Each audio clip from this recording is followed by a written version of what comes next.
In this video, we're going to be taking a look at the Musetex Micro ATX case. Not only is this going to be an unboxing and review video, this is going to be my actual first time experience building in this Micro ATX case.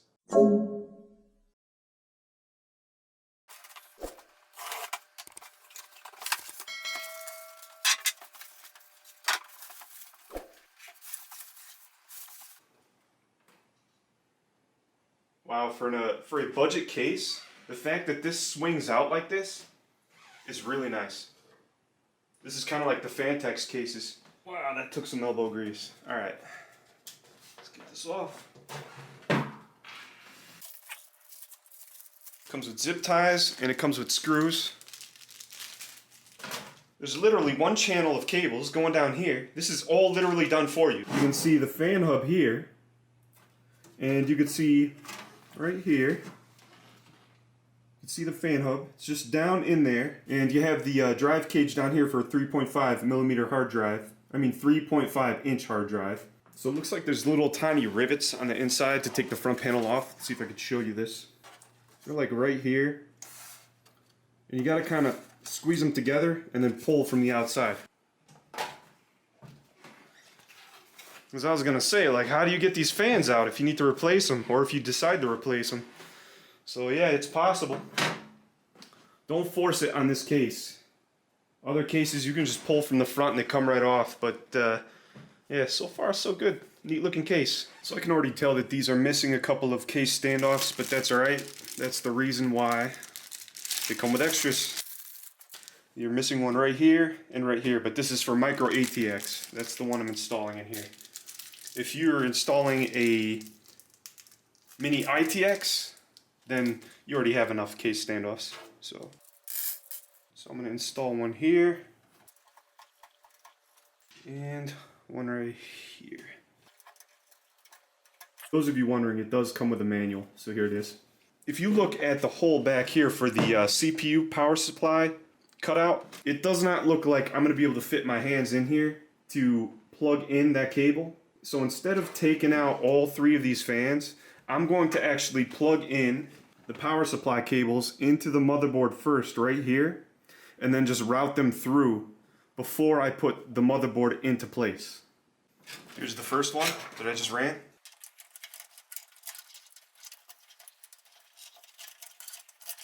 Okay, those are run through the hole. I have a lot of slack to work with. 4-pin and the 8-pin. Lift this up, pull it through a little bit, be careful. So I move this over to the edge of the desk so I can continue to pull the PSU cable through.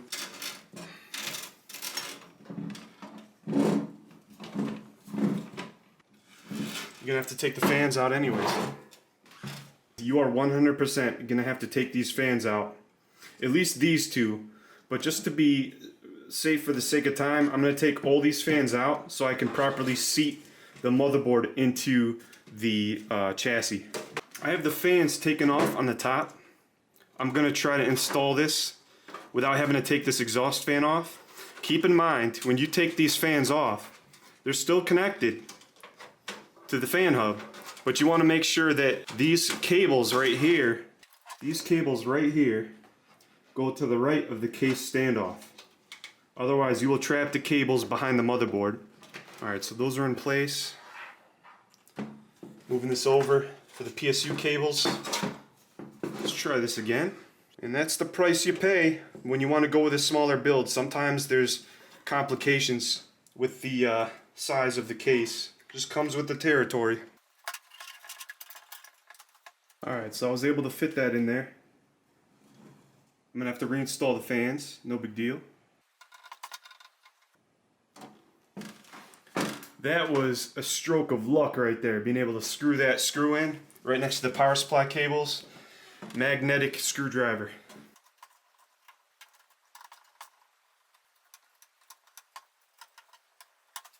Now, as you can see, I haven't screwed in the top exhaust fans yet. I haven't put those back in. I just want to see how much lower I can put that exhaust fan to line up with the CPU cooler. Just going to loosen these a little bit.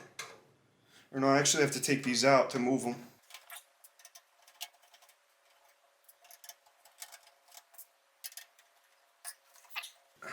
That's pretty cool.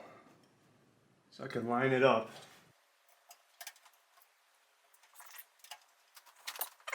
I like how that lines up a little bit better. That looks good, I like that. Alright, so I have the power supply, CPU connections already ran. I reinstalled the 2 top exhaust fans, and I lined up the rear exhaust with the CPU cooler, which aesthetically I like that a lot. So I'm going to go ahead and continue on with the build. We're going to get the power supply installed and get this chassis up and running. So what's cool about this is there's actually rubber pads so that the power supply can rest on top of it. So once you unscrew the 2 screws on the bottom right here, the cage just comes right out. And I'm going to be installing a Seagate Exos drive, 16 terabyte, to store all my media for this channel. Tray's installed.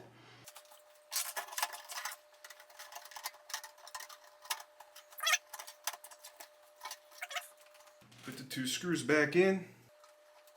Another major positive that I found out about this fan hub is that, look at this, it takes SATA. It does not take Molex. So that's one less modular power supply cable that I need to connect to the power supply. One thing to take note of too is that you can't really unscrew the PCIe brackets with a screwdriver without taking, it looks like you have to take this off first, which is the vertical PCIe GPU, the vertical GPU mount.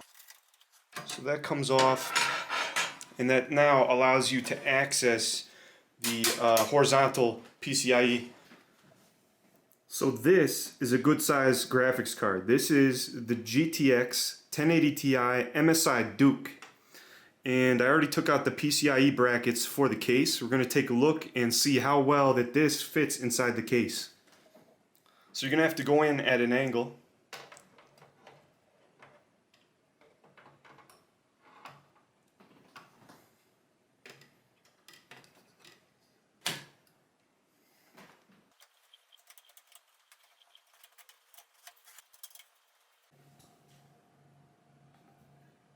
So as soon as I turned on the power supply switch, the computer booted up. So we got a post, which is good. So this micro ATX case is definitely compact. In fact, it's one of the most compact micro ATX cases that I have ever built in. So sometimes people like to trade off having something that's more compact for their desk space, having to think through a little bit more the order of operation that you have to install these internal components in order to complete the build process. Now this front mesh panel has large perforations in the front, and there is no screen or dust filter behind it to filter out dust. So yes, for the budget, this is an excellent airflow case. If you plan to put moderate to higher end internal components in this case, it's going to be a good option. However, if you're looking for a dust filter, then this case might be a deal breaker for you. So this is a viable micro ATX case that is very compact, and it has great airflow, and it's definitely a micro ATX case that I would recommend to you.